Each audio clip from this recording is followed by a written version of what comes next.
Assalamu alaikum dear students. In today lecture we will discuss a point charge in an electric field. अगर हमारे पास छोटा सा charge है उसको अगर हम एक्सटर्नल इलेक्ट्रिक फील्ड के अंदर छोड़ दें, लेट्स सपोज यहाँ पर इलेक्ट्रिक फील्ड है, ये इस इलेक्ट्रिक फील्ड में हम ये पॉइंट चार्ज Q0 जो है ये रख रहे हैं। तो अब इस चार्ज के ऊपर इस इलेक्ट्रिक फील्ड की वजह से कितनी फोर्स लगेगी, तो उसको हम क्या कहेंगे, a point charge in electric field. यानी जब हम पॉइंट चार्ज, छोटा सा चार्ज इलेक्ट्रिक फील्ड के अंदर रखते हैं तो इलेक्ट्रिक फील्ड जो है उस पर क्या करती है, फोर्स लगाती है। लेट्स सपोज अगर हमारे पास एक जो है पॉजिटिव प्लेट है और एक जो हमारे पास नेगेटिव प्लेट है, तो इलेक्ट्रिक फील्ड की डायरेक्शन हमेशा पॉजिटिव टर्मिनल से पॉजिटिव चार्ज से नेगेटिव चार्ज की तरफ होती है। अब अगर यहाँ पर हम चार्ज Q0 को छोड़ दें तो अब इस चार्ज पर क्या लगेगी, फोर्स लगेगी। तो इस चार्ज जब हमने इलेक्ट्रिक फील्ड के अंदर छोड़ा तो इस पर कितनी फोर्स लगती है, ये हम ऑलरेडी पहले भी डिस्कस कर चुके हैं कि electric field at a point is equal to electric force per unit charge. यानी एक यूनिट चार्ज पर जितनी इलेक्ट्रिक फोर्स लगती है वो क्या कहलाती है, इलेक्ट्रिक फील्ड इंटेंसिटी। तो यहाँ से अगर हम फाइंड करें इलेक्ट्रिक फोर्स जो है वो इक्वल आ जाएगी Q0 इंटू E। सो अगर हम किसी भी चार्ज को, किसी भी पॉइंट चार्ज, छोटे से चार्ज को अगर electric field, external electric field के अंदर छोड़ देते हैं तो एक्सटर्नल फील्ड की वजह से उस चार्ज पर हमेशा क्या लगती है, फोर्स लगती है, और वो फोर्स इक्वल होती है Q0 इंटू E। ये जो है वो क्या चीज़ है, strength of electric field at a point, या इसको हम इलेक्ट्रिक फील्ड इंटेंसिटी भी पढ़ते हैं या इलेक्ट्रिक फील्ड भी पढ़ते हैं। और Q0 क्या है, चार्ज है। अब ये मिलीकेन्स ने जो है, मिलीकेन्स ऑयल ड्रॉप मेथड हम पढ़ते हैं, Millikan's drop method, oil drop method. तो मिलीकेन्स ने जो है इस मेथड में क्या बताया था, उसने ये कंक्लूड किया था कि charge on any droplet is equal to number of electron. यानी कोई भी अगर चार्ज है तो उस पर जो कोई भी ड्रॉपलेट है ऑयल का, उस पर जो टोटल चार्ज होगा वो हमेशा इक्वल होता है नंबर ऑफ इलेक्ट्रॉन्स के, where n is equal to 1 2 3 up to so on. यानी n की वैल्यू कोई भी हो सकती है। तो मिलीकेन्स ने जो है ये बताया था कि अगर कोई भी ड्रॉपलेट है या कोई भी बॉडी है उस पर टोटल चार्ज जो है वो इक्वल होता है हमेशा integral multiple of charge of electron. यानी चार्ज ऑफ इलेक्ट्रॉन को अगर हम नंबर ऑफ चार्जेस से मल्टीप्लाई कर दें, इंटीग्रल से मल्टीपल कर दें 2 से 3 से 4 से, तो वो टोटल चार्ज होता है। तो किसी भी बॉडी पर जो टोटल चार्ज होता है वो हमेशा इक्वल होता है नंबर ऑफ इलेक्ट्रॉन्स के। यानी कोई अगर बॉडी है उस पर 2 मिलियन इलेक्ट्रॉन हो सकते हैं या 200 इलेक्ट्रॉन हो सकते हैं या 2000 इलेक्ट्रॉन हो सकते हैं, तो उस पर जो टोटल चार्ज है वो हमेशा इक्वल होगा इंटीग्रल मल्टीपल ऑफ इलेक्ट्रॉन्स के। और इसी पर जो है मिलीकेन्स को नोबेल प्राइज़ भी दिया गया 1923 में। तो ऑयल ड्रॉप मेथड, यानी उसने जब ये कंक्लूजन निकाला कि किसी भी बॉडी पे जो टोटल चार्ज होता है वो हमेशा इक्वल होता है नंबर ऑफ इलेक्ट्रॉन्स के, तो इसकी वजह से जो है उसे नोबेल प्राइज़ 1923 में जो है दिया गया इस एक्सपेरिमेंट की बेसिस पर। दूसरा टॉपिक हमने डिस्कस करना है अ dipole in an electric field. तो डाइपोल जो है ये क्या चीज़ होती है, डाइपोल की हम डेफिनेशन करते हैं कि two equal and opposite charges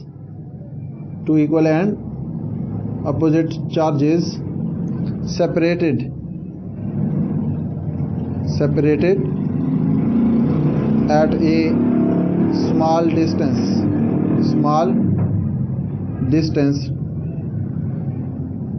will constitutes a dipole। तो अगर दो चार्जेस हैं, फॉर एग्जांपल इक्वल और अपोजिट चार्ज, यानी ये पॉजिटिव चार्ज है, ये नेगेटिव चार्ज है, और इन दोनों को हमने जो है सर्टेन डिस्टेंस d पर जो है सेपरेट किया गया है। इन दोनों के दरमियान डिस्टेंस कितना है, d। तो अगर दो चार्जेस हैं इक्वल और अपोजिट चार्जेस हैं, चार्ज उन पर अपोजिट है लेकिन मैग्नीट्यूड सेम है, तो उनको अगर हम सर्टेन डिस्टेंस पर रखें, स्मॉल डिस्टेंस पर सेपरेट करके रखें, तो वो क्या बन जाता है, डाईपोल बन जाता है। डाई का मतलब होता है टू एंड पोल का मीनिंग होता है टू पोल। तो एक पॉजिटिव पोल है और एक नेगेटिव पोल है, तो दोनों पोल की वजह से इसको हम क्या कहते हैं, डाईपोल कहते हैं। और इसकी अगर हम एग्जांपल डिस्कस करें डाईपोल की, तो डाईपोल की एग्जांपल जो है हमारे पास वाटर मॉलिक्यूल है, वाटर मॉलिक्यूल।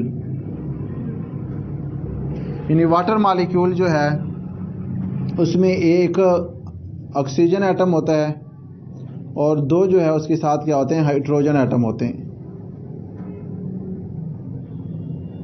ये भी हाइड्रोजन एटम है, ये भी हाइड्रोजन एटम और ये ऑक्सीजन एटम। तो दो हाइड्रोजन एटम और एक ऑक्सीजन। अब हाइड्रोजन हमें पता है कि ये हमेशा इलेक्ट्रॉन देता है, डोनेट करता है, फर्स्ट ग्रुप का एलिमेंट है, तो इस पर क्या आ जाता है, पॉजिटिव चार्ज आता है, और इस पर क्या आता है, नेगेटिव चार्ज आता है। अब जो ऑक्सीजन है, ऑक्सीजन के पास जो है 8 इलेक्ट्रॉन होते हैं, तो 8 इलेक्ट्रॉन ऑक्सीजन के हो गए और 2 इलेक्ट्रॉन जो है वो किसी के हो जाएंगे, हाइड्रोजन के। तो टोटल 10 इलेक्ट्रॉन्स, यानी वाटर मॉलिक्यूल में जो है H2O, इसका जो टोटल चार्ज है वो कितना होता है, 10 इलेक्ट्रॉन। तो वाटर मॉलिक्यूल में टोटल कितने होते हैं, 10 इलेक्ट्रॉन। 2 इलेक्ट्रॉन जो है वो हाइड्रोजन के, एक इसके पास एक इसके पास, और जो 8 इलेक्ट्रॉन हैं वो किसके हो गए, ऑक्सीजन के हो गए। तो टोटल 10 इलेक्ट्रॉन।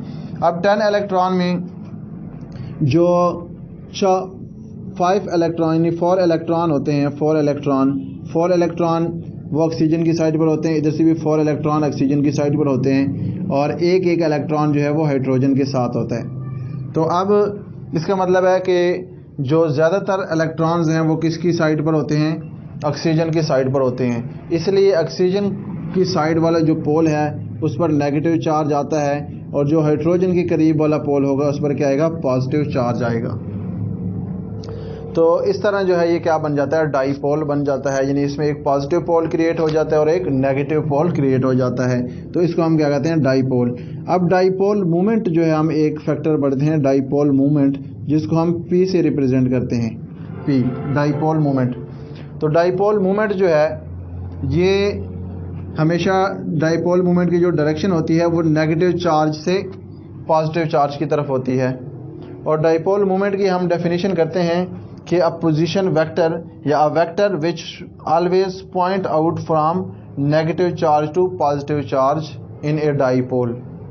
यानी डाईपोल में जो है नेगेटिव चार्ज से पॉजिटिव चार्ज की तरफ जो है वो वेक्टर हम पॉइंट आउट करते हैं, जिसको हम क्या कहते हैं, डाईपोल, और जिसको हम कहते हैं डाईपोल मूवमेंट, और इसको हम P से रिप्रेजेंट करते हैं। तो dipole movement is defined as the position vector from negative charge to positive charge in a dipole is called dipole moment। और dipole moment का जो फार्मूला है वो होता है P = QD। डाइपोल मोमेंट जो है ये वेक्टर क्वांटिटी है।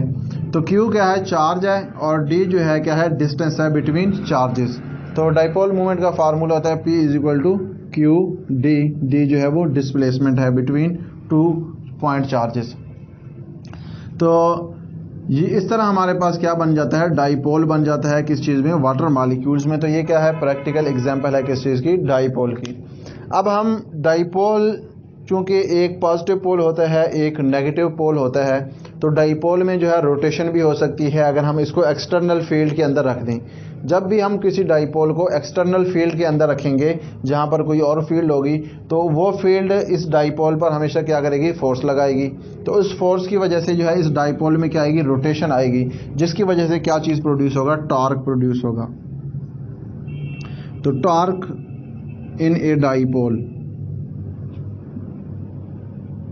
टॉर्क इन ए डाईपोल, यानी डाईपोल में जो है वो टॉर्क किस चीज़ की इक्वल होता है। तो टॉर्क का फार्मूला हमें पता है, एज वी नो दैट, हम पहले पढ़ चुके हैं कि टॉर्क का फार्मूला होता है F.D या R क्रॉस F। तो F क्रॉस D भी हम इसको लिख सकते हैं, या FD साइन थीटा। यानी टॉर्क जो है ये क्या है, वेक्टर क्वांटिटी है, तो इसको हम मैग्नीट्यूड फॉर्म में लिख सकते हैं FD साइन थीटा। अब यहाँ पर एग्जांपल हमने सपोज की हुई है कि यहाँ पर जो है हमारे पास दो चार्जेस हैं, एक पॉजिटिव चार्ज है और एक नेगेटिव चार्ज है। दोनों स्मॉल डिस्टेंस d पर जो है क्या किए गए हैं, सेपरेट किए गए हैं एक दूसरे से। अब इसको हमने कहाँ रखा हुआ है, इलेक्ट्रिक फील्ड के अंदर। ये इलेक्ट्रिक फील्ड लाइंस हैं। इलेक्ट्रिक फील्ड लाइंस हमेशा पॉजिटिव चार्ज से नेगेटिव चार्ज की तरफ होती हैं। तो इट्स मीन कि इस साइड पर जो है पॉजिटिव चार्जेस हैं इलेक्ट्रिक फील्ड के, और इस साइड पर जो है क्या है, नेगेटिव चार्जेस हैं। तो ये इलेक्ट्रिक फील्ड के अंदर हमने किसको रखा हुआ है, डाइपोल को रखा हुआ है।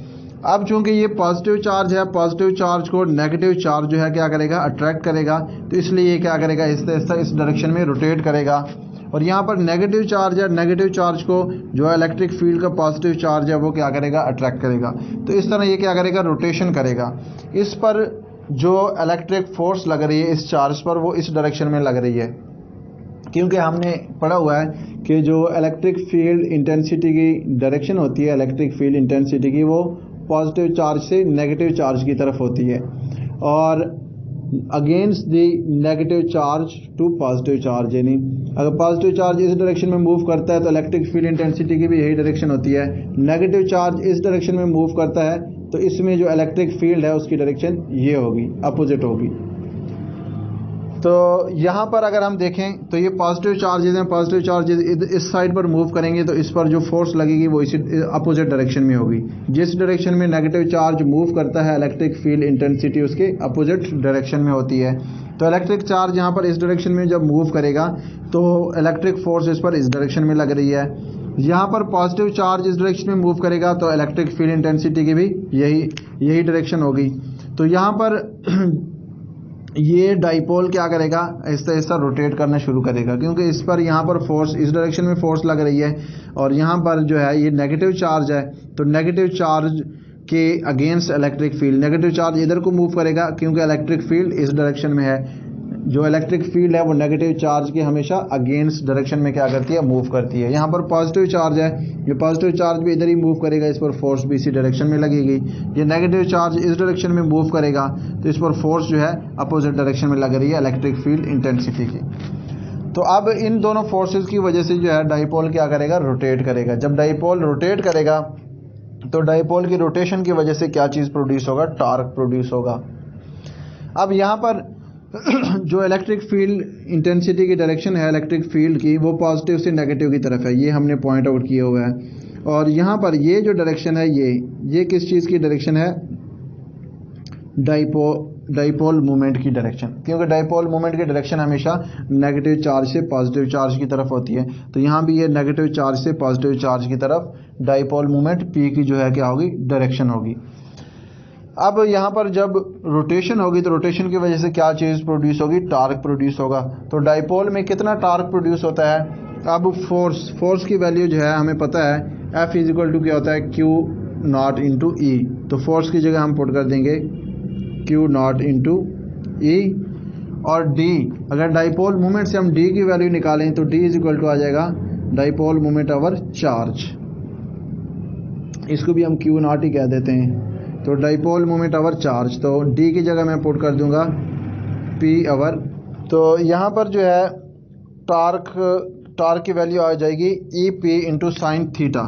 तो इसको हम लिख सकते हैं E P into sine theta torque, या जो है हम इसको further E P sine theta को हम इस तरह भी लिख सकते हैं E cross P, because P sine theta की जगह जो है हम क्या लिख लेंगे, ई क्रॉस पी, क्योंकि डाइपोल जो है वो हमेशा डाइपोल मूवमेंट की वर्टिकल कंपोनेंट, यानी वर्टिकल कंपोनेंट की वजह से जो है ये होगा पी साइन थीटा, और ये क्या होगा, पी कॉस थीटा। तो ये पी साइन थीटा की वजह से जो है हमेशा क्या होती है, डाइपोल यानी टॉर्क जो है वो हमेशा वाई कंपोनेंट की वजह से प्रोड्यूस होता है। तो ये हमारे पास टॉर्क आ जाएगा ई क्रॉस पी। तो डाइपोल मूवमेंट में जो टॉर्क है वो हमेशा किस चीज़ के इक्वल होता है, ई क्रॉस पी के। अब टॉर्क की जो है डायरेक्शन, अगर टॉर्क एंटी क्लॉकवाइज है, एंटी क्लॉकवाइज यानी अगर ये डाइपोल फॉर एग्जांपल इस डायरेक्शन में रोटेट करता है, एंटी क्लॉकवाइज रोटेट करता, तो फिर इसका टॉर्क क्या होना था, ई क्रॉस पी। और अगर ये क्लॉकवाइज डायरेक्शन में रोटेट करेगा तो फिर जो है इसका टॉर्क होगा माइनस ई क्रॉस पी। अगर क्लॉकवाइज डायरेक्शन में रोटेट कर रहा है डाइपोल, अब ये जिस तरह यहाँ पर क्लॉकवाइज डायरेक्शन में रोटेट कर रहा है तो क्लॉकवाइज डायरेक्शन में रोटेट करने की वजह से इसका टॉर्क क्या होगा माइनस ई क्रॉस पी, क्योंकि क्लॉकवाइज डायरेक्शन में अगर कोई चीज़ रोटेट करती है तो उसका टॉर्क जो है वो नेगेटिव होता है, और जो एंटी क्लॉकवाइज डायरेक्शन में कोई चीज़ अगर रोटेट करती है तो उसका जो टॉर्क होगा वो क्या होगा, पॉजिटिव होगा। तो ये जो है डाइपोल का हमने टॉर्क फाइंड करना था। तो टॉर्क ऑफ डाइपोल जो है उसका फार्मूला होता है torque is equal to E P sine theta या torque is equal to E cross P. तो ये जो है हमारे पास डाइपोल का टॉर्क आ गया। अब हमने कुछ न्यूमेरिकल, एक एग्जांपल और न्यूमेरिकल जो है वो सॉल्व करना है।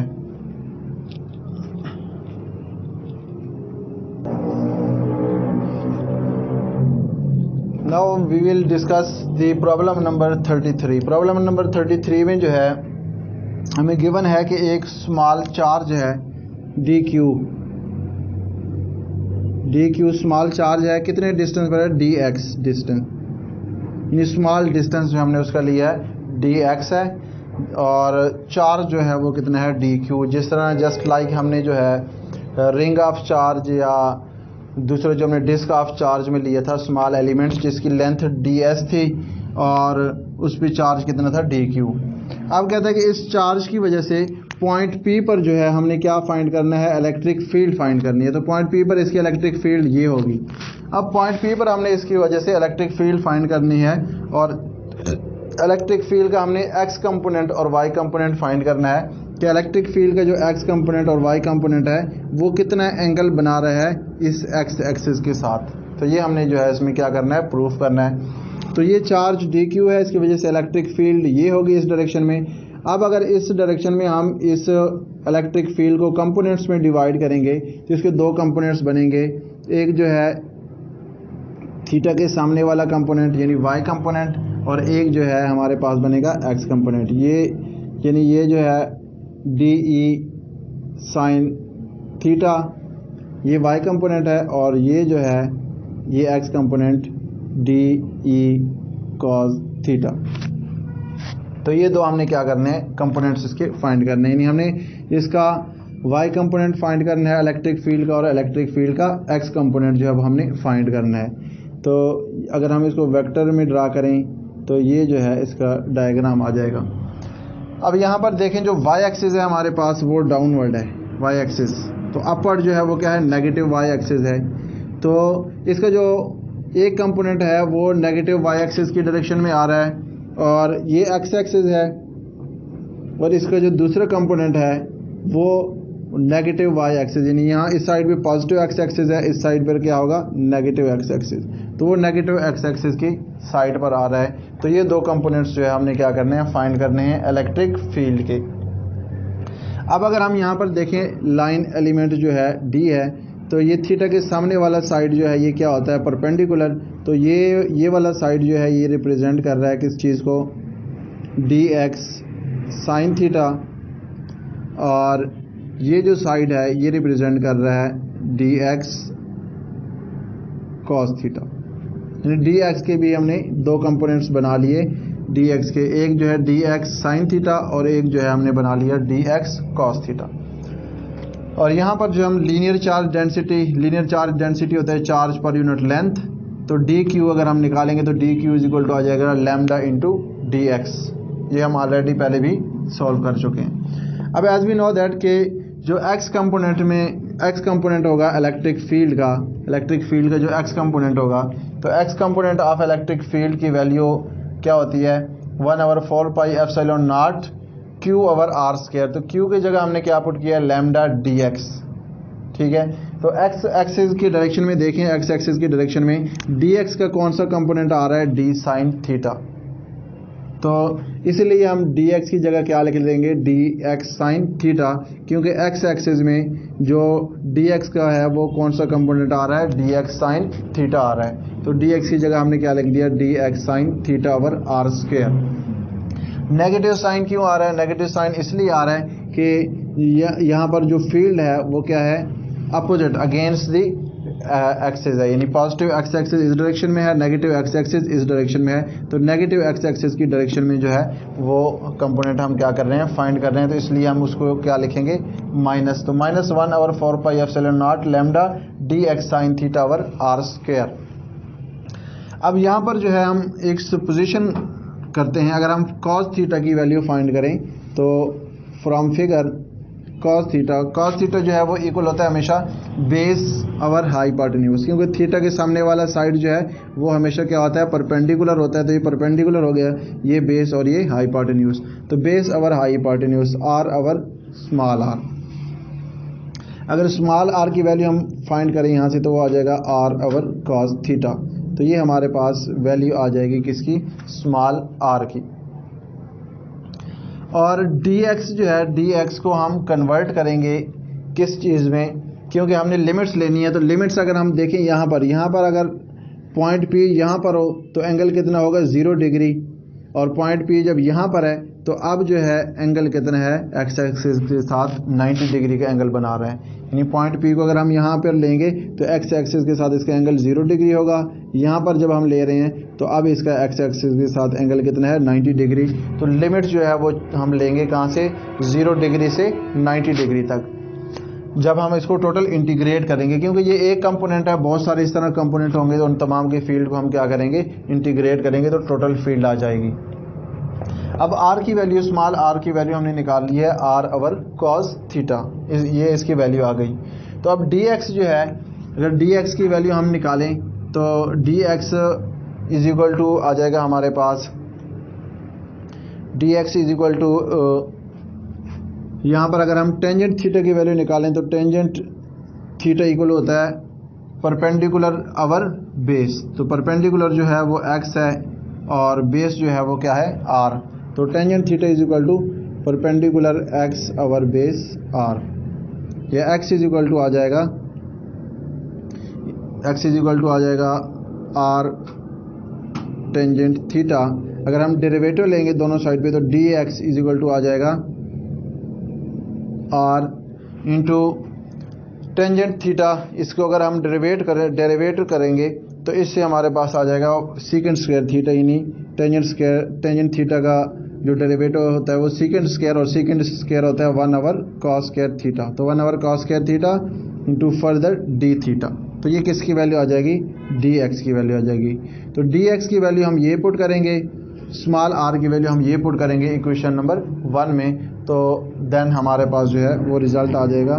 तो डी ई एक्स जो है यानी इलेक्ट्रिक फील्ड इन एक्स डायरेक्शन, ये हमारे पास आ जाएगा -1 ओवर 4πε0 लैम्डा डी एक्स की जगह हम क्या पुट कर देंगे, R over cos square theta into d theta divided by R square.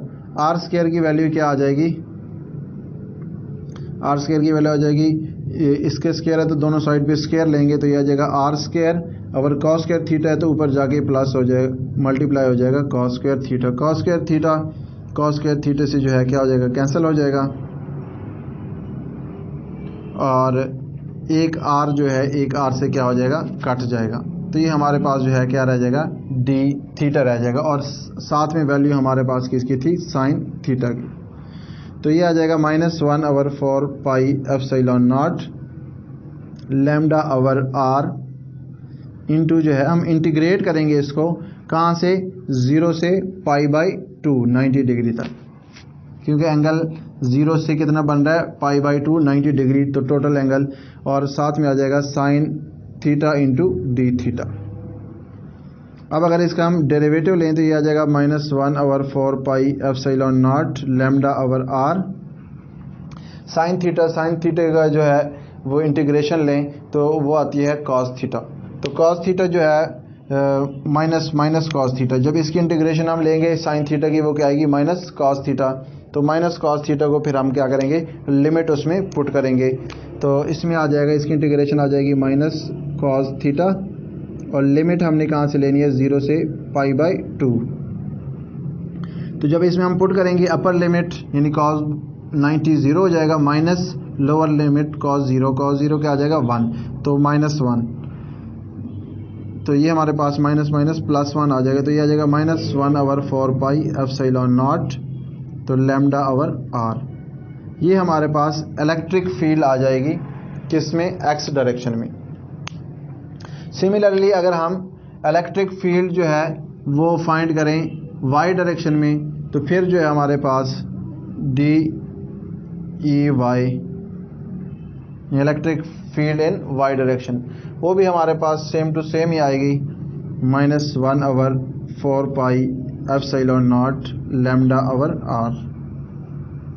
ये आप खुद प्रूफ भी कर सकते हैं। इसमें आप लिखेंगे डी ई वाई की जगह जो है आप लिखेंगे d E y -1/4 epsilon naught into lambda over are square into d x. तो डी एक्स का जो है वाई डायरेक्शन में नहीं, वाई डायरेक्शन में डी एक्स का कौन सा कंपोनेंट है, एक्स कंपोनेंट है। तो यहाँ पर साइन थीटा की जगह क्या आ जाएगा, cos theta, D x cos theta. तो फिर आप इस तरह ये सारी लिमिट्स पुट करेंगे और यहाँ पर आप इंटीग्रेट करेंगे। इंटीग्रेट आप किसको करेंगे, साइन थीटा की जगह क्या चीज़ आ जाएगी, कॉस थीटा। तो साइन थीटा की जगह कॉस थीटा को जब आप इंटीग्रेट करेंगे तो कॉस थीटा का फिर इंटीग्रेटिव आएगा प्लस साइन थीटा, तो उसमें लिमिट पुट करेंगे तो वो भी सेम टू सेम यही आएगी। तो इसका मतलब है कि एक्स कंपोनेंट और वाई कंपोनेंट दोनों सेम आ रहे हैं। तो एक्स कंपोनेंट और वाई कंपोनेंट दोनों सेम कब आते हैं, जब एंगल कितना होता है 45 डिग्री। तो ये हमने जो है प्रूफ करना था कि एक्स कंपोनेंट और वाई कंपोनेंट यहाँ पर कितना एंगल बना रहे हैं। तो एक्स कंपोनेंट और वाई कंपोनेंट जो है दोनों क्या बना रहे हैं, 45 डिग्री का एंगल बना रहे हैं। तो इसमें जो है लास्ट पे आप लिखेंगे यहाँ पे, इसके बाद जो है आप लिखेंगे कि hence E x is equal to E y, दोनों की वैल्यू क्या आई है, सेम आई है। जो ई एक्स की आई है वही ई वाई की वैल्यू भी आएगी, दोनों की वैल्यू क्या आएगी, सेम आएगी। तो so no matter what the values of R, so no matter what the values of r, यानी इस r की ये लेंथ जो है हम यहाँ रखें जहाँ पे मर्जी रखें, क्योंकि x और y कंपोनेंट दोनों सेम आएंगे। तो वैल्यूज अगर x को r को हम यहाँ पर रखें जहाँ पर भी हम रखेंगे, इसका डिस्टेंस पॉइंट P को हम यहाँ पर रख देंगे, यहाँ पर, यानी r डिस्टेंस जितना वेरी करेगा लेकिन दोनों की वैल्यूज़ क्या है, आ रही हैं, सेम आ रही हैं। तो इसका मतलब है कि E makes an angle of 45 degree with the rod for R values. ये जो रॉड है, इस रॉड के साथ जो इलेक्ट्रिक फील्ड इंटेंसिटी है ये कितना एंगल, क्योंकि ये टोटल 90 है। 90 को देखें, 90 को हम क्या कर रहे हैं, हाफ कर रहे हैं। जब 90 को हाफ कर रही है तो कितना बन रहा है, 45 डिग्री।